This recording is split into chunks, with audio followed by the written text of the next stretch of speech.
ouvir a voz do Salvador.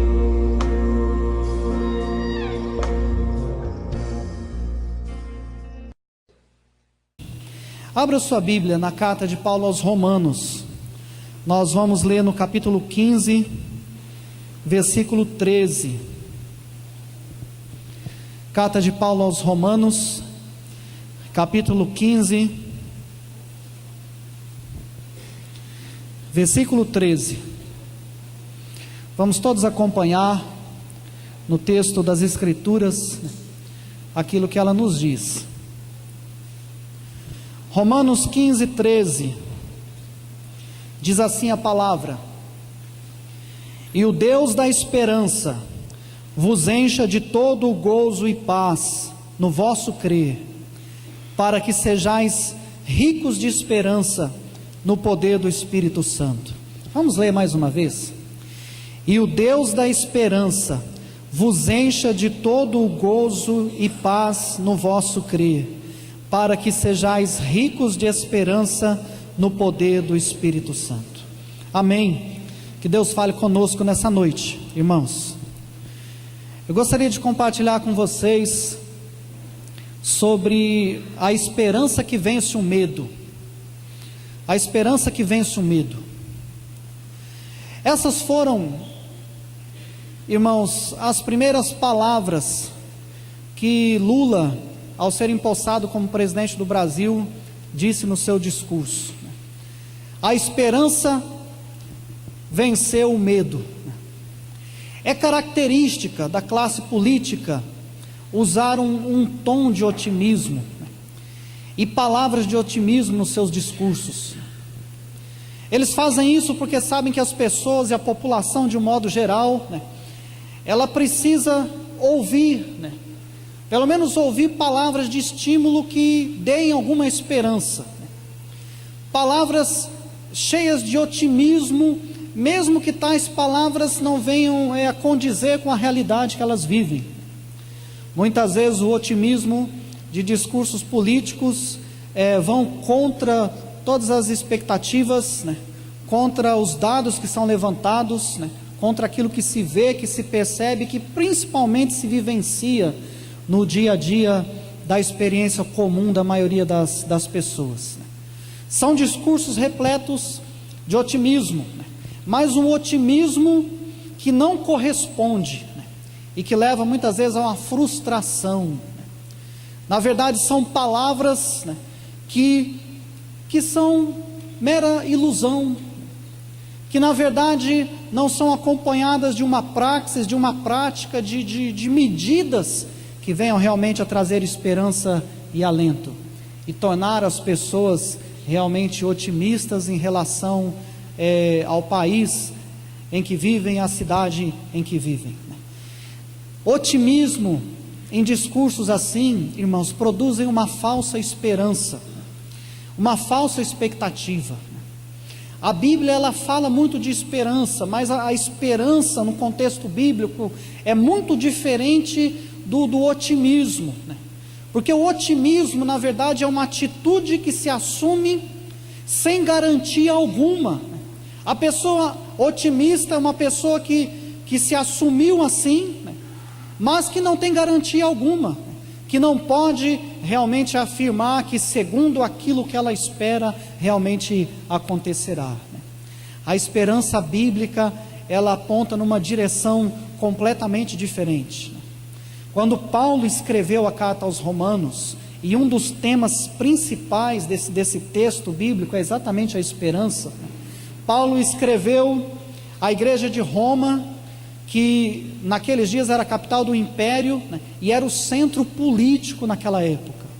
Era de Roma que emanava todas as ordens, todas as diretrizes, tudo aquilo que iria acontecer nas mais de 30 províncias dominadas pelo Império Romano. O Império Romano e os Césares, eles governavam naqueles dias, basicamente fundados na velha política que se conhece do pão e circo. E nas províncias dominadas, eles estabeleceram a Pax Romana. A Pax Romana também não tem nada a ver com a paz que a Bíblia ensina e que testemunha presente tanto no povo de Deus como na vida de muitos profetas, de homens e mulheres, e também na vida da igreja. A Pax Romana, ela era imposta às províncias, né? E as legiões romanas se encarregavam de fazer com que ela existisse em todas as províncias. Ninguém podia questionar, ninguém podia se rebelar, né? As pessoas e as províncias deveriam pagar os seus tributos a César, né? E assim se estabelecia a Pax Romana, né?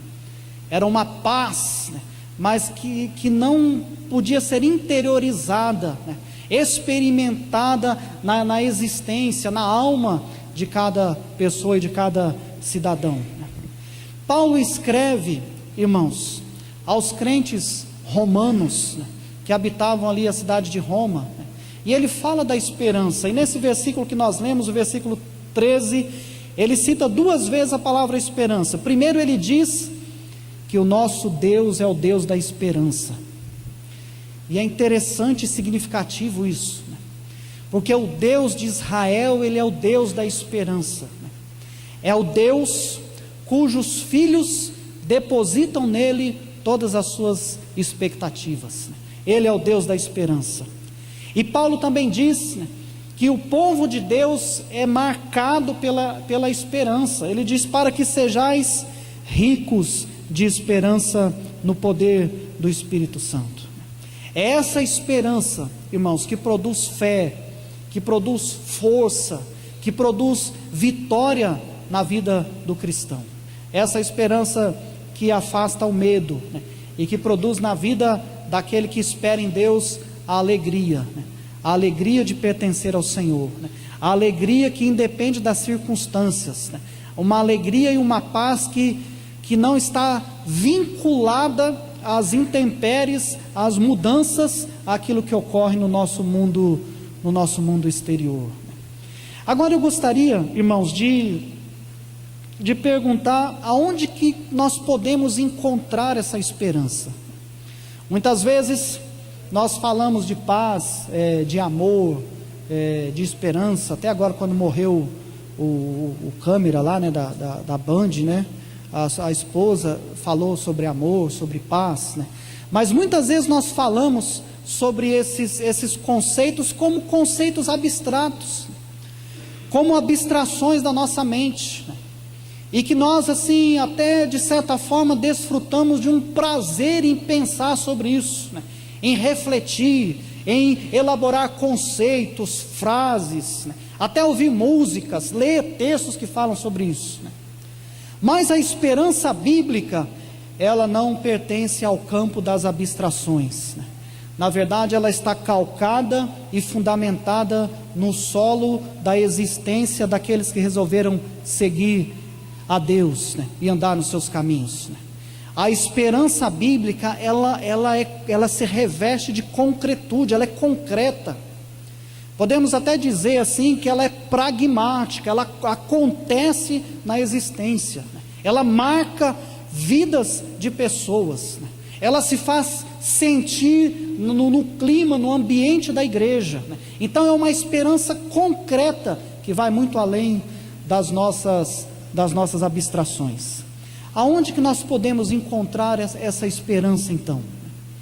Primeiro, irmãos, eu creio, e a palavra de Deus ensina, que essa esperança, ela pode ser encontrada na solidariedade daqueles que amam a Deus, na solidariedade daqueles que amam a Deus, né? E isso é significativo, irmãos, por exemplo, na vida do apóstolo Paulo, né? Paulo foi o que foi, fez o que fez, escreveu o que escreveu, né? E a sua história, ela se tornou assim, repleta de significado, devido à solidariedade daqueles que o cercaram, das pessoas que conviveram com ele, das pessoas que amaram o apóstolo Paulo, das pessoas que partilharam com ele a fé no Senhor Jesus. Olha só que coisa interessante, irmãos, virando a página, no capítulo 16 da carta aos Romanos, quando Paulo escreve essa carta e envia a Roma, ele faz uma lista de saudações, né? De saudações que ele envia a uma série de pessoas. Nós vamos ler esse texto porque ele é muito significativo, né? E ele mostra como que a esperança de Paulo, ela brota desse ambiente de solidariedade e de amor e comunhão. Diz assim o capítulo 16: recomendo-vos a nossa irmã Febe, que está servindo a igreja de Cencreia, para que a recebais no Senhor como convém aos santos, e a ajudeis em tudo o que de vós vier a precisar, porque tem sido protetora de muitos, e de mim inclusive. Saudai Priscila e Áquila, meus cooperadores em Cristo Jesus, os quais pela minha vida arriscaram a sua própria cabeça, e isto lhes agradeço, não somente eu, mas também todas as igrejas dos gentios. Saudai igualmente a igreja que se reúne na casa deles. Saudai meu querido Epêneto, primícias da Ásia para Cristo. Saudai Maria, que muito trabalhou por vós. Saudai Andrônico e Júnias, meus parentes e companheiros de prisão, os quais são notáveis entre os apóstolos e estavam em Cristo antes de mim. Saudai Amplíato, meu dileto amigo no Senhor. Saudai Urbano, que é nosso cooperador em Cristo, e também meu amado Estaques. Saudai Apeles, aprovado em Cristo. Saudai os da casa de Aristóbulo. Saudai meu parente Herodião. Saudai os da casa de Narciso, que estão no Senhor. Saudai Trifena e Trifosa, as quais trabalhavam no Senhor. Saudai a estimada Pérside, que também muito trabalhou no Senhor. Saudai Rufo, eleito no Senhor, e igualmente a sua mãe, que também tem sido mãe para mim. Saudai Asíncrito, Flegonte, Hermes, Pátrobas, Hermas e os irmãos que se reúnem com eles. Saudai Filólogo, Júlia, Nereu e sua irmã, Olimpas, e todos os santos que se reúnem com eles. Saudai-vos uns aos outros com ósculo santo. Todas as igrejas de Cristo vos saúdam. Irmãos, quem é que não quer ter pessoas assim, né? Como irmãos em Cristo, né? Como cooperadores, como pai, como mãe, né? Como colegas de trabalho, né? Como companheiros de luta, como vizinhos, né? Como membros da igreja, né? São exatamente pessoas assim, irmãos, que nos dão esperança, né? É por isso que Paulo é alguém que transborda de esperança, né? Mesmo no final dos seus dias, estando preso, já percebendo que a morte estava chegando, ele escreve uma carta ao jovem Timóteo, onde ele transborda a sua esperança no Senhor, né? De que Deus o levaria seguro ao seu reino celestial, né? Irmãos, essas pessoas enchem o nosso coração de esperança. É por isso que Paulo diz: saudai-vos uns aos outros, beijai-vos uns aos outros, porque a vida, ela se reveste de um significado maior, né? Quando nós estamos rodeados de pessoas assim. A vida e a igreja e a família também, de certa forma, são paradoxais, né? Porque na igreja existe tanto o trigo como o joio, né? Na família existem aqueles que são até caricaturados, né, pelo termo ovelha negra, né? Ovelha negra da família, né? Ou seja, muitas vezes no nosso meio existem pessoas, né, que não conseguem viver além da mediocridade, né? Pessoas que negam muitas vezes aquilo que dizem, aquilo que professam, né? Muitas vezes pessoas que nós olhamos e nós dizemos, e até nós mesmos, não era para ser assim, né? Mas ao mesmo tempo, irmãos, ao redor de nós existem pessoas cujas vidas são excelentes, né? Pessoas, irmãos, que vivem acima da mediocridade, acima do comum, né? Pessoas que muitas vezes nem sequer são notadas, né? Ou até pessoas que não falam muito, não têm o hábito muito de falar, né? Que são discretas, né? Mas pessoas cujas vidas são excelentes, e quando nós nos aproximamos delas, nós crescemos como pessoas, crescemos como filhos e como filhas de Deus, né? Se nós queremos ter esperança, nós temos que ser acompanhados de pessoas assim, né? Pessoas cujas vidas marcarão a nossa também, né? Pessoas em que nós nos lembraremos por muitos anos, né? e os nossos olhos se encherão de lágrimas, e o nosso coração transbordará de alegria, porque foram pessoas, como o texto diz. É interessante os verbos que o texto diz. O texto usa verbos como o termo sinergoi, que é o termo cooperadores no grego, né? O verbo diaconel, né? Diz que Febe, ela serve como uma diaconisa, né? Paulo fala de Priscila e Áquila, desse casal, que são sinergóis, da onde nós temos a palavra sinergia, né? São pessoas que cooperam. No início do ministério do apóstolo Paulo, ele não tinha com o que se manter. Priscila e Áquila o receberam na sua casa, o abrigaram na sua casa. Paulo passou a trabalhar com eles, confeccionando tendas para o exército romano, né? A partir daquele trabalho, eles se tornaram companheiros de ministério, né? Então, irmãos, a esperança que vence, ela vem a partir da solidariedade daqueles que amam a Deus, né?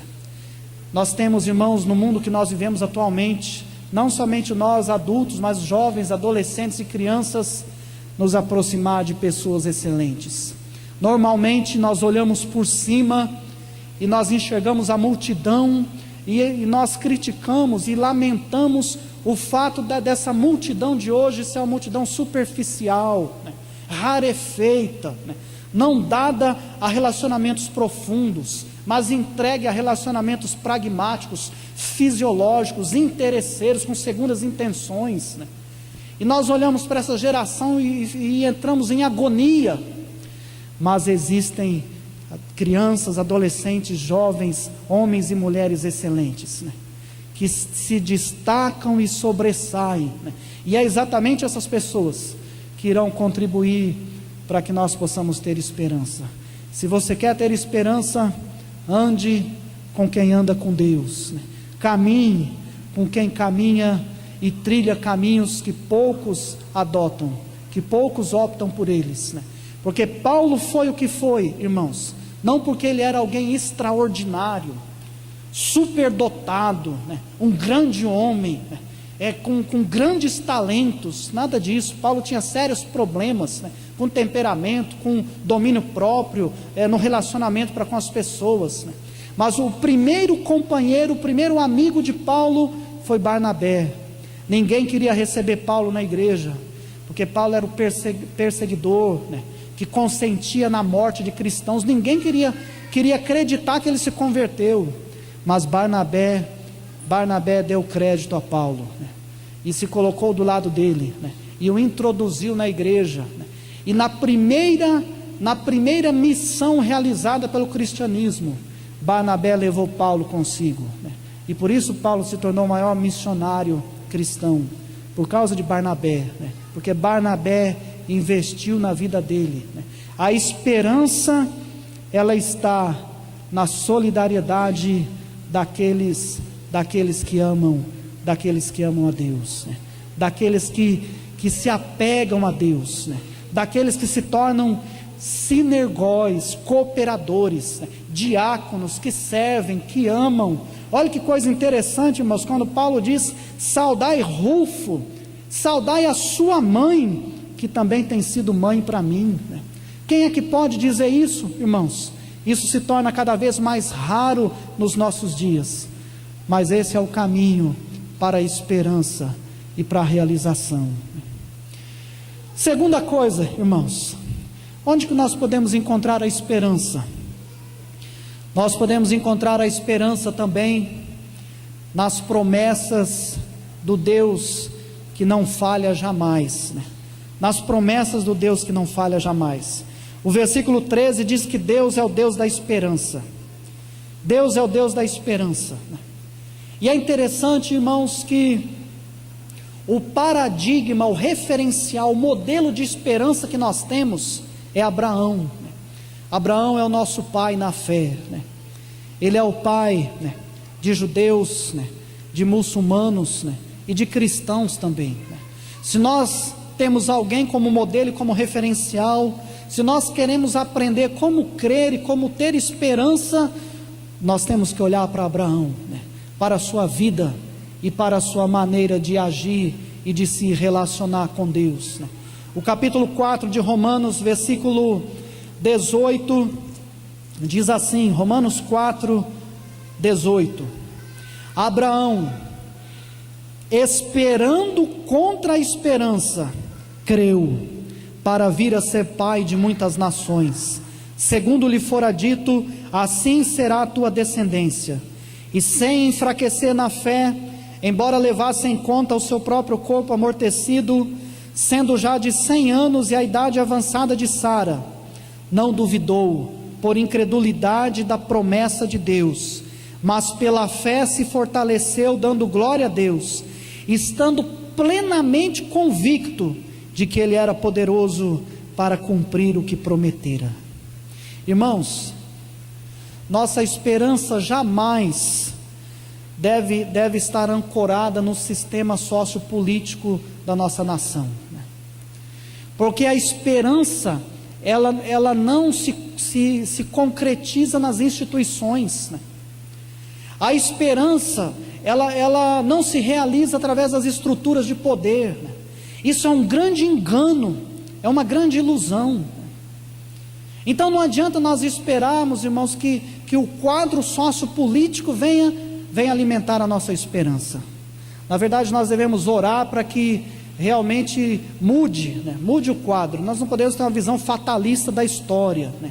Para que a vida social melhore, mas a nossa esperança, ela deve estar ancorada nas promessas de Deus, né?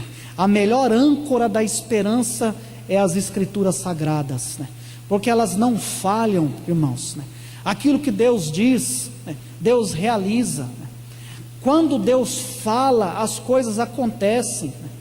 É por isso que a Bíblia diz, disse Deus, haja luz, e houve luz, né? E a luz então existiu e passou a viajar a não sei quantos quilômetros, 360 mil quilômetros por segundo, né?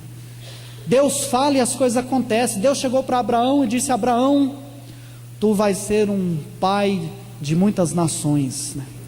Os seus filhos serão mais numerosos que as estrelas dos céus. E assim aconteceu. Tanto que eu falei que hoje Abraão é reverenciado por judeus, cristãos e muçulmanos, né? Deus disse a Abraão: tu vai ter um filho. Sara era estéril, não podia ter filhos, né? Mas nasceu Isaque, porque Deus falou, né? Quando Deus fala, as coisas acontecem. Então, se nós queremos ter esperança, nós devemos fundamentar, calcar essa esperança naquilo que Deus diz, né? na palavra de Deus, né? Nem sequer na igreja, irmãos, nós devemos depositar a nossa esperança, né? Nem sequer na igreja. Quando Jesus foi preso, todos os seus discípulos fugiram, o deixaram sozinho, né? E assim ele foi, né, para ser torturado e depois executado, né? Nem na igreja como instituição, porque a igreja como instituição, como todas as instituições, ela possui a tendência de, com o decorrer do tempo, ela passar a lutar pela sua própria existência e pela sua própria manutenção, né? Mas há esperança na igreja orgânica, na igreja como corpo e como povo de Deus, né? Porque essa é a igreja verdadeira, né? São aqueles que foram chamados pelo Senhor, é a eclesia, aqueles que foram chamados para fora. Esse é o significado do termo igreja. Aqueles que foram chamados para fora, aqueles que foram convocados, que foram chamados por Deus, né? Nessa igreja há esperança, porque sobre ela as portas do inferno jamais prevalecerão. E Jesus falou isso, né? E a sua palavra é fiel e verdadeira, e a igreja continua a existir, muito embora nós achamos a igreja um tanto quanto adulterada, um tanto quanto esquisita. Se nós falamos, irmãos, que a esperança tem que ser ancorada nas Escrituras, tem muita igreja evangélica que nem a Bíblia usa mais, né? Tem muito culto que não tem mais mensagem, né? Não existe mais mensagem, né?